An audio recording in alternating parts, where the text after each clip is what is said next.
Hello guys, welcome again to my channel Gujarati couple in UK.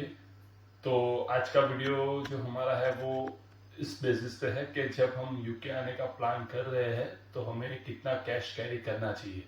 जैसे कि हम सभी को पता है अभी सितंबर इनटेक आ रहा है तो बहुत सारे लोगों स्टूडेंट्स का कास आ गया होगा, प्रिपरेशन हो गई होगी और लास्ट मोमेंट जो मेन हमारा बचता है वो कैश रहता है।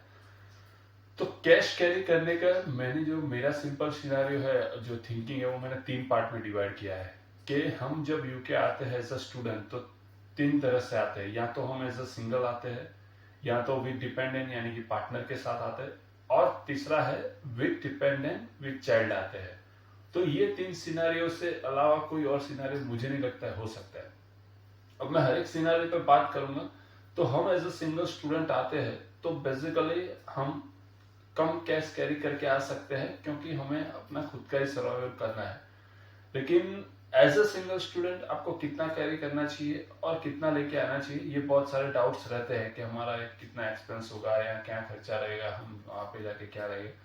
तो बेसिकली गाइस, अगर आप सिंगल आते हो तो मैं सजेस्ट करूंगा कि आप 1000 पाउंड्स कैरी करके आइए। 1000 क्यों? क्या काफी सारे लोग बोलेंगे कि नहीं, मेरा जो फ्रेंड लास्ट टाइम गया था उसने तो 500 कैरी किया था, उसने कुछ 700 कैरी किया था। तो मैं ऐसा नहीं बोल रहा हूँ कि आप 500 या 700 नहीं कैरी कर सकते, लेकिन मेरा एक नेचुरल आई मीन है कि थोड़ा सेफर साइड चलना जरूरी है। तो 1000 में इसलिए बोल रहा हूँ कि जब आप आते हो तो आपके काफी सारे एक्सपेंसेस होते हैं इनिशियल स्टेज पे। जैसे कि आपको आपने कोई पीजी या उसमें आपने अकोमोडेशन लिया तो मिनिमम आप कोई पीजी में शेयर अकोमोडेशन लेते हो with student as a bachelor, तो आपको 350 या 400 पे करना रहता है। अब यहाँ की सिस्टम कैसी है कि कहीं पे भी आप अकोमोडेशन लेते हो तो आपको 1 मंथ की डिपॉजिट पे करनी रहती है। कहीं पे ऐसा है कि आपको 1 वीक की रहती है, बट हमें मैक्स टू मैक्स कैलकुलेट करके चलना है। तो मान लो कि आपका 350 या 400 है, तो आपका 700 के आसपास तो उसमें चला गया। अब बचा आपके पास ओनली 300।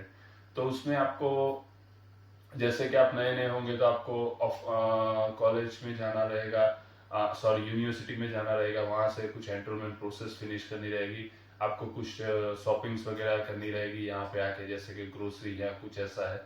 तो वो है। अब नए आप होते हो तो ट्रांसपोर्टेशन या उसमें आपको थोड़ा कंफर्टेबल होने में वो टाइम लगता है। तो कौन सा वे आपके लिए चीपर रहता है? जैसे कि मुझे यहाँ से कहीं और जाना है तो मैंने ट्यूब लिया, लेकिन उससे ज्यादा मुझे चीपर बस पड़ता था, लेकिन वो मुझे नहीं पता था। तो मेरे जो इनिशियल डेज है वैसे मेरे काफी सारे गए, लाइक जैसे कि मुझे ग्रोसरी में यहाँ पे आया तो मुझे शॉपिंग करने में मुझे नहीं पता था कि यहाँ के सुपरमार्केट में कौन सी चीज कहाँ पे सस्ती मिलती। तो ये सब चीज आपको यहाँ पे आने के बाद पता चलेगा कि यहाँ पे ये चीज सस्ती है, यहाँ पे यही चीज महंगी है, तो आप टेक केयर कर पाओगे। फिर आपको, जैसे कि मैं बताऊं कि आपको ऑयस्टर के लिए अप्लाई करना रहता है, आपको बैंक अकाउंट्स के लिए कुछ अप्लाई करना रहता है, या बीआरपी कलेक्शन करने के लिए जाना है, तो ये सभी में छोटे बड़े एक्सपेंस होते हैं। तो आप 1000 लेके आएंगे तो आपके लिए इजी रहेगा, क्योंकि आप जैसे आओगे तो 15, 10, 5, 7, 10 दिन आपके ये सब प्रोसेस में जाएंगे। उसके बाद आप जॉब फाइंड करोगे। तो अगर 1 या 2 महीना भी आपको जॉब मिलने में लगा, या थोड़ा बहुत आपका जो आपने प्लान किया था उससे ऊपर नीचे हुआ, तो एटलीस्ट आप डिप्रेस या फ्रस्ट्रेट नहीं हो जाओगे कि अब मैं क्या करूंगा, फंड कैसे करूंगा, ये सब। तो मेरा ये सिनारियो है कि आप एटलीस्ट 1000 कैरी करके आइए। अब बात करते हैं स्टूडेंट विद डिपेंडेंट। तो स्टूडेंट विद डिपेंडेंट में एडवांटेज भी है और डिसएडवांटेज भी है। एडवांटेज ऐसा है कि स्टूडेंट विद डिपेंडेंट आते हैं तो स्टूडेंट्स, मैंने जो आगे आपको पता है वो सभी एक्सपेंसेस सभी कैटेगरी के अप्लाई होते हैं। जैसे कि आपको नया नया ट्रांसपोर्टेशन है तो आपको उसमें ज्यादा एक्सपेंस होगा, आपका ऑयस्टर कार्ड अप्लाई करना है उसमें होगा, आपको ग्रोसरी कलेक्ट करनी है उसमें होगा। तो ये सब एक्सपेंसेस सभी कैटेगरी के लिए अप्लाई होता है। अब स्टूडेंट भी डिपेंडेंट आते हैं तो उसमें क्या है कि उसमें उनको जो अकोमोडेशन चाहिए वो उनको पीजी नहीं मिल सकता है, उनको शेयर अकोमोडेशन लेना है। अब पीजी और शेयर में डिफरेंस क्या है? पीजी में ऐसा है कि आप जैसे हम हॉस्टल्स वगैरह में रहते थे कि एक कमरे में 3 या 4 बंदे रहते हैं और उनको खाना पीना रहना सब कुछ वहां से प्रोवाइड किया जाता है। तो वहां पे आपको कोई दिक्कत नहीं, आपको सिर्फ जॉब जाना है या यूनिवर्सिटी जाना है, वापस आना है और आपका खाना वगैरह वो लोग प्रोवाइड करते हैं। शेयर एकोमोडेशन में जैसे पीजी में 350 में हो जाता है, उसी तरह से अब शेयर एकोमोडेशन में ये चीज डबल हो जाती है, लाइक 650 और 700 में।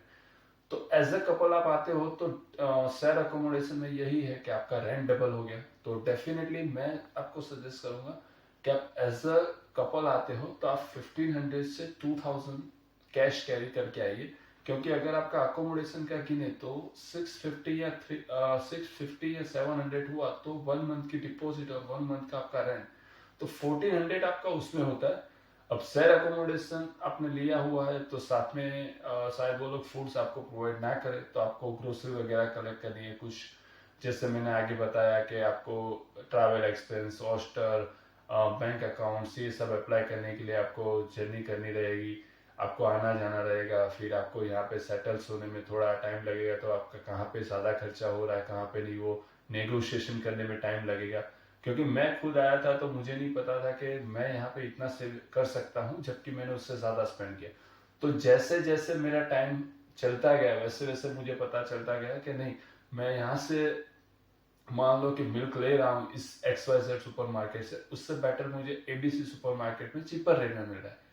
तो ये सब चीज मैंने भी वीडियोस में देखी थी, लेकिन वीडियोस देखो और खुद एक्सपीरियंस करो, उसमें बहुत ज्यादा डिफरेंस रहता है। तो आप खुद यहाँ पे आके एक्सपीरियंस करोगे तो आपको पता चलेगा। मैं किसी को ये नहीं कह रहा हूँ कि बहुत सारा कैश कैरी करके आए, लेकिन मैं आपको इतना कह रहा हूँ कि आप उतना तो कैश कैरी करके आइए कि आपको लगे कि मैक्स टू मैक्स मुझे इस टाइम तक भी जॉब ना मिले तो मैं एटलीस्ट सर्वाइव कर सकूं और मैं इतना फ्रस्ट्रेट ना हो जाऊं। तीसरी चीज है कि चाइल्ड्स के साथ आते हो, जो मेरा एग्जांपल है कि मैं, मेरी वाइफ और मेरा 3 साल का बेटा हम साथ आए थे, तो उसमें ये रिस्क थोड़ा ज़्यादा बढ़ जाता है कि हमें कैश ज़्यादा ही कैरी करना चाहिए, क्योंकि उस टाइम पे क्या होता है कि आपको जो भी जॉब फाइंड करनी है, जैसा कुछ भी है, तो आपको एक टाइम शेड्यूल वगैरह भी अच्छा सेट करना रहेगा, क्योंकि बेबी को टेक केयर करने के लिए कोई ना कोई चाहिए। तो आपको, हमारे केस में ऐसा बहुत हुआ कि हम जब आए तो 1 हफ्ता तो हमारा कोविड और उसमें चला गया, फिर यानी 1 हफ्ता 10 दिन हमारा उसमें चला गया कि कोविड रिजल्ट नेगेटिव आया, BRP कार्ड कलेक्ट करना है, फिर यूनिवर्सिटीज में एनरोलमेंट करवाना है, कुछ पेपर वर्क करना है, बैंक अकाउंट्स ओपन करवाना है, तो ये सब NHS रजिस्ट्रेशन है, तो ये सब में पूरा 10 दिन चला गया। अब उसके बाद हमने जॉब्स वगैरह अप्लाई करना स्टार्ट किया, तो उसमें भी दिक्कत ये आने लगी कि या तो मुझे जॉब मिले तो मेरा तो एक 20 आवर्स का लिमिट है एज अ स्टूडेंट, आपको पता है, तो मुझे जॉब मिले तो मेरी वाइफ का टाइम सेट ना हो, मेरे वाइफ को जॉब मिले तो मेरा यूनिवर्सिटी का टाइम सेट ना हो। ऐसा चलते चलते हमारा 1 मंथ कहाँ खत्म हो गया हमें पता नहीं चला।